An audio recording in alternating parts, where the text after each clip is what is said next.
GDP is strong, under Biden, the gross economic output. But inflation expectations were the big thing that had kind of weighed down voters and made the economy sour in their minds. So I think Republicans are kind of hoping that inflation will continue to fall and fall even more and stay low. And Democrats are more skeptical when they hear things things about the tariff agenda, right, which many economists believe would increase inflation through the use of tariffs. Welcome to Reporter's Notebook, where we talk to the Washington Examiner's top journalists about the stories breaking on their beats. I'm Jim Antle, and I'm joined today by economics reporter Zach Halaschak. Zach, after the election, we've already seen a certain shift in consumer sentiment. What do the numbers now look like? Yeah, so we got the latest numbers for consumer sentiment for the month of November. So obviously the first kind of return since Trump won the presidency. And we saw a slight uptick overall, but if you kind of look under the hood at the numbers a little more closely, it kind of paints a more interesting picture. Republicans reported that their consumer sentiment, how they're feeling about the market and basically the economy at a whole, rose by a pretty big margin, while Democrats reported their consumer sentiment fell by a large margin. So that kind of shows that, Democrats think that their situation economically is not going to be better under Trump and it's going to get worse, while Republicans think that, now that Trump's in office, the situation has improved pretty dramatically. And the numbers were even more stark when you're looking at the expectations index. So basically, people asked a year from now, how do you expect the economy to be and how do you expect your economic standing to be? And we saw the same pattern. Democrats thought it would be a lot worse a year from now, a year under Trump. And Republicans, thought it's going to be booming a year from now, and their conditions are going to be a lot better. So it's just kind of interesting when you hear all these metrics like approval ratings, that sort of thing with the economy. Some of this is kind of baked into a partisan mold here, and it was just pretty stark to see the first numbers come in. And a lot of Republican voters were hoping when they voted for Trump that they would get something like the 2019 pre-pandemic economy. Sure. Yeah, I mean, exactly. And, again, we've talked about this quite a bit, but GDP is strong, under Biden, the gross economic output. But inflation expectations were the big thing that had kind of weighed down voters and made the economy sour in their minds. So I think Republicans are kind of hoping that inflation will continue to fall and fall even more and stay low. And Democrats are more skeptical when they hear things things about the tariff agenda, right, which many economists believe would increase inflation through the use of tariffs. So. Yeah, it remained to be seen where that'll head in the future, but it's interesting to see that the expectations have kind of changed among both respondents of both parties. Tell us a little bit about Trump's nominee to be Secretary of the Treasury. Yeah, this is one of his biggest appointments. Obviously, he waited till kind of the last moment for Treasury. He was weighing several different options. It was kind of a knife fight, if you will, among the guys who were on the short list for this, but Scott Bessent won.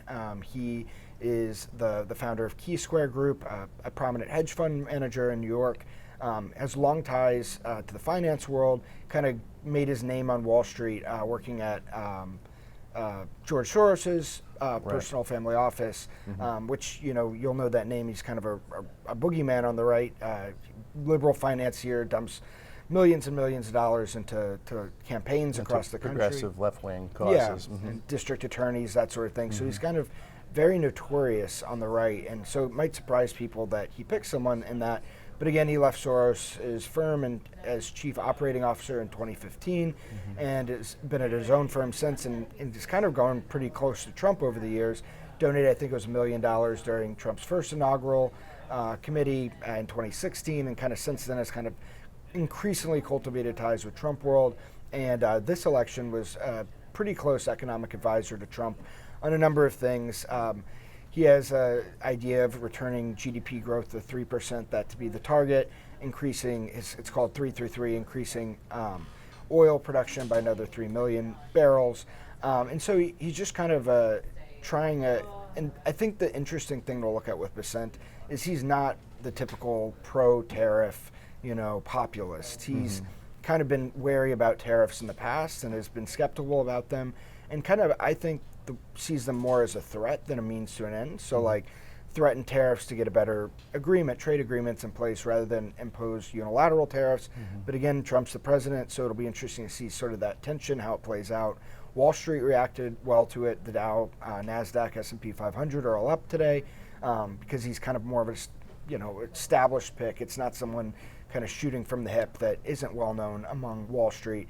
Right. So I think it's been a positive market reaction, but you're still seeing excitement among the MAGA folks in Trump world, tweeting out support of him, people who've met with him. So yeah, I think it was for him a pretty safe pick. It'd be interesting to see how that rubber sort of meets the road, though, when the administration actually comes together. So Trump really positioned himself as a pro-cryptocurrency candidate in this past election campaign. And now there's talk of something called a strategic Bitcoin reserve. Tell us a little bit about that. Yeah, so the idea of a strategic Bitcoin reserve has kind of gained steam over the past few weeks since Trump has been elected. Cynthia Lummis, the senator from Wyoming, I actually got a chance to catch up with her this past week, and she had legislation earlier this year which would create a SDR or SBR, strategic Bitcoin reserve, and basically what that would entail would be the U.S. gobbling up a bunch of Bitcoin. Her target was 1 million Bitcoins, and Bitcoin has a finite set amount of coins, so you can't produce any more than that 21 million.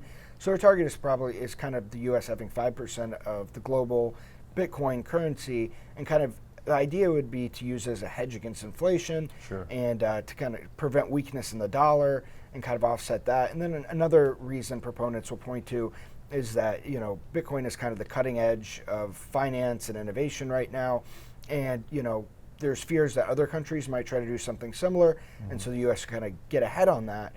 I also talked to some critics of the idea. One is they kind of see it as a solution in search of a problem, don't really see the need for it. And then also just given, again, it's so new, it's so volatile right now. You'll see Bitcoin move up or down $10,000 in a matter of days, and it's just like might be seen as too risky of a move for some. But Lummis is trying to do this. Trump hasn't tacitly endorsed the idea. He's endorsed the idea of keeping the Bitcoin the U.S. currently owns in a reserve, which is, I don't know the exact number off the top of my head, but when the U.S. DOJ goes after these scammers and stuff, they seize the Bitcoin they have. So keeping that Bitcoin, but we'll see if he takes that step further and tries to endorse something like Lummis is advocating for. She plans to reintroduce the legislation in January, shortly after Trump is sworn in, and predicts that this time around she'll have co-sponsors. Last time she didn't. So it's an idea that's gaining in steam, and it'll be something to watch over the coming months. Definitely. Thank you, Zach. Yeah, of course. You can read Zach and the rest of our policy team's coverage at washingtonexaminer.com.